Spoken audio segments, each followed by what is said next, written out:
Bismillahirrahmanirrahim. How did the Prophet ﷺ show compassion to animals?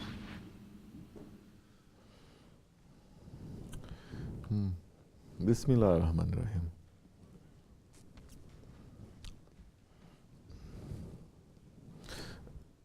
The Holy Prophet ﷺ, he was rahmatan lil alamin. He was mercy, compassion, extreme love for all of the worlds. All of the worlds. Both, everything in creation he was a mercy to. Not only this world, not only us, even the animals, the trees, animate, inanimate objects. Not only this world, but everything in creation, he was a mercy. And it is a wonderful, it is an endless thing to discover the mercy of the Prophet ﷺ that is present in everywhere. You look at the sun, there is a mercy of the Prophet that is there. You look at the moon, there is a mercy of the Prophet that is there. You breathe in the air, there is a mercy of the Prophet there. Which is why those ones who are understanding a little bit of this mercy of the Prophet ﷺ, everything reminds them of the Prophet now. And they see the mercy of the Prophet everywhere because Allah sends His mercy through the Prophet. You understand? And when you're remembering Allah's mercy and Allah's compassion, it is because of the Prophet ﷺ. So we're not going to get into that too much because it can get very heavy. Then you're going to ask yourself, I get all that knowledge, but I always get angry. Then what good is it? You get all this knowledge, but you get very impatient with people, with young ones, with old ones, with this, with that. And your heart is still pulling towards your ego. So now that kind of knowledge also, if it's not going to help you, it becomes what? Malayani. It becomes Malayani also.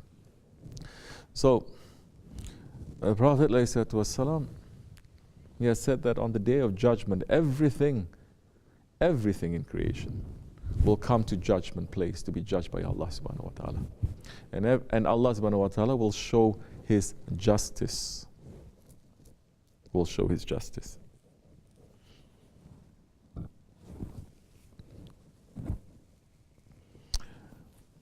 Prophet is saying, alayhi salatu wasalam, the sun is going to be judged. Moon is going to be judged. Everything will call out for justice.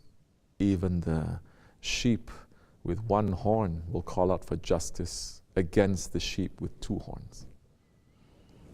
And all animals will also be called. And Allah will show, means to show this justice to all of creation. You know what is beautiful? Awliya Allah, they are saying, now Hazrat Fatima radiallahu an will go to the Holy Prophet ﷺ with a cup. And this is the cup of her son. Who? Hazrat Hussein radiallahu an. And she will ask for justice. And the Holy Prophet ﷺ will then say, Ya Fatima, my daughter, today is not the day for the justice. Today is the day for asking mercy. Rahmatil Alameen. He will stand on the day of justice, he will stand on the day of judgment as a mercy. 124,000 prophets will ask for his intercession. Intercession means his mercy, Allah's mercy. All believers will ask for the Prophet's mercy. The believers will not ask for justice. Who is going to ask for justice? Well, animals may ask for justice, other ones, let's leave that to one side. Unbelievers will ask for justice. Be careful. Because if you are unjust to the unbelievers, they may take your faith that day. Yes. Don't think because you're Muslims you can cheat and you can lie, you can do anything to. No, it is forbidden for us to do that. We're not other nations that says we're going to be nice and just to our own people, but other people, they are half animals anyway. They are insects. We can kill them, we can cheat, we can lie, we can do anything to use them. All those laws of God only applies to us, not to them, because they are not people of God, and we are. We are not like those ones, that they have deviated from their prophet's teachings also. So be careful, because on the day of judgment, if you cheat one unbeliever of something, he may ask for your faith to say that is what I'm going to be compensated with, or your worship, or your zakat, or your zikr, or everything. So this is teaching believers now to live in this world with justice, and to walk with justice, and to show mercy. Because the one who doesn't show mercy, Allah will not show mercy to you. The Prophet ﷺ now saying about the animals, give them their rights. You cannot torture them, you cannot maim them, you cannot make them to carry a load that is heavier, too heavy for them to carry. This is coming from a religion where all other teachings at that time is saying, do whatever you want, they're animals. This is coming from the teaching of the Prophet ﷺ that is showing the mercy of Allah subhanahu wa ta'ala to excuse my language, but to a prostitute. She was forgiven and shown mercy by Allah subhanahu wa ta'ala just because she gave water to a thirsty cat. That this man, he entered into paradise just because he drank some water for himself and he sees a dog that is dying from thirst and he gave water to the dog. These are the teachings of the Holy Prophet ﷺ that has been carried on, and especially during the Ottoman times, they were so holding up and giving value and giving beauty to these teachings that it became a state institution.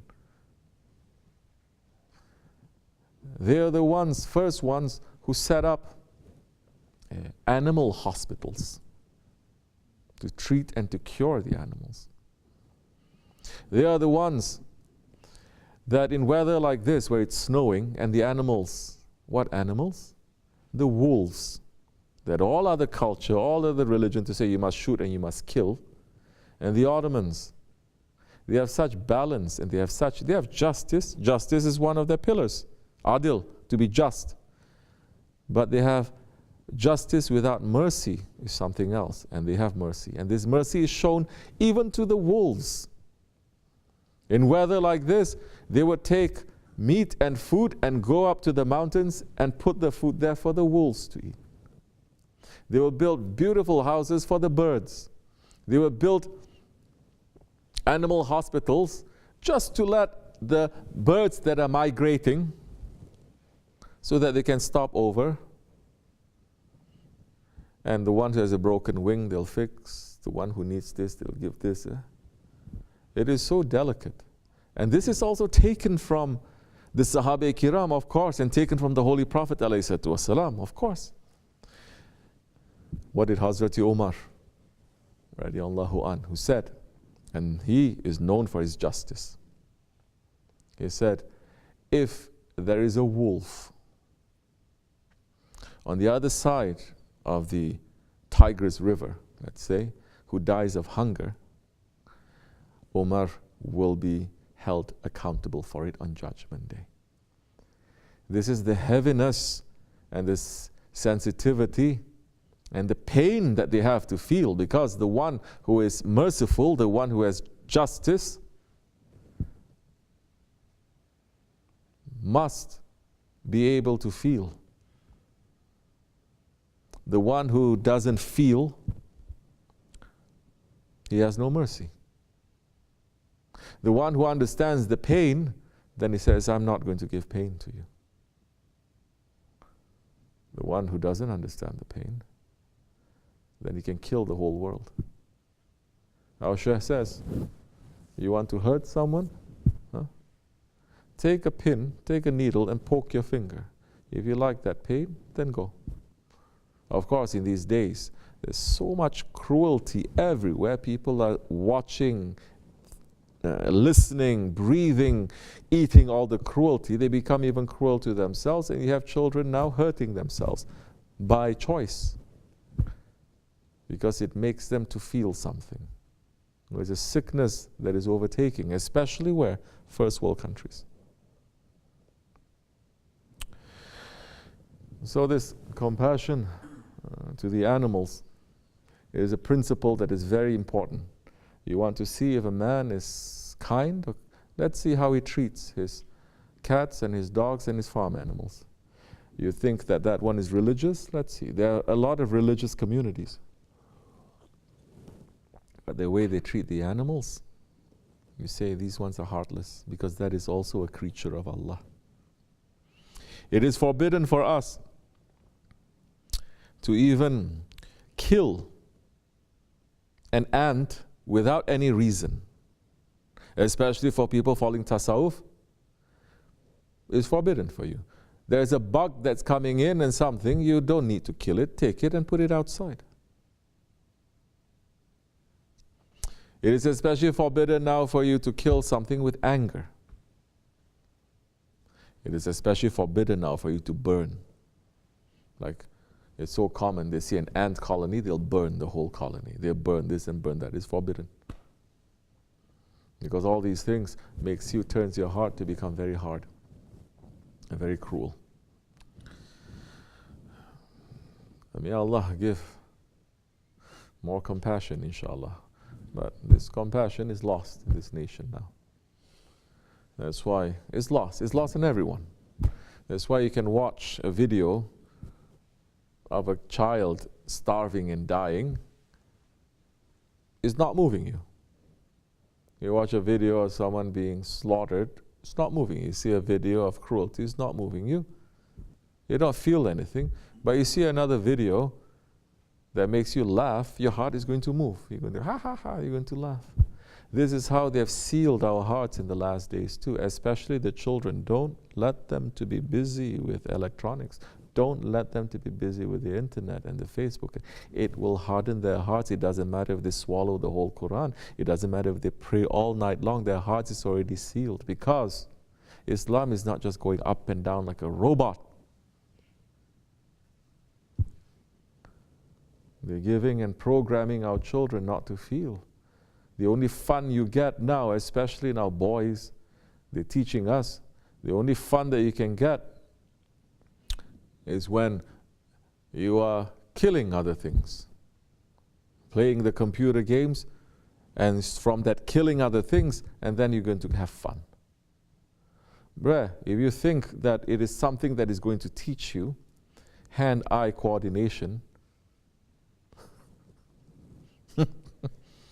why don't you try, what? Archery. Why you have to go playing these games? But they're programming our kids to do that. So now killing is something now, next time. If we grow up time killing, especially all these so many games, they're killing Muslims, no? Killing Muslims, killing terrorists. How you expect 10 years later he's not wanting to kill a terrorist? How you expect that? And it's not only, no matter, even if you say, no, don't kill, they're good people, because it's fun. It's already programmed, imprinted, it's fun. And there's so much information out there telling you it's okay to kill. Fox News, the name is there, Tilki. Fox News is saying, yes, these ones are the enemies. So, we have to be very careful. And yes, can you turn around? Of course you can turn around. We can always turn around. Allah is saying, if you have collected sins as much as the seas, the foam on the seas, you turn towards me and I will forgive everything. Because I am the Lord of mercy and my mercy covers my anger. But you have to turn around sincerely. You cannot turn around with arrogance and with anger. Yes, Maulana is saying what? Come. Come. If you break your promises 1,000 times, come back again. Come into the Dergah. This is not a Dergah of despair. Hope is always here. But leave your ego outside. You cannot come now with your ego again. That time, even if you break your promises 1,000 times, you will still find the mercy of Allah subhanahu wa ta'ala. As much as enough. Assalamu alaikum.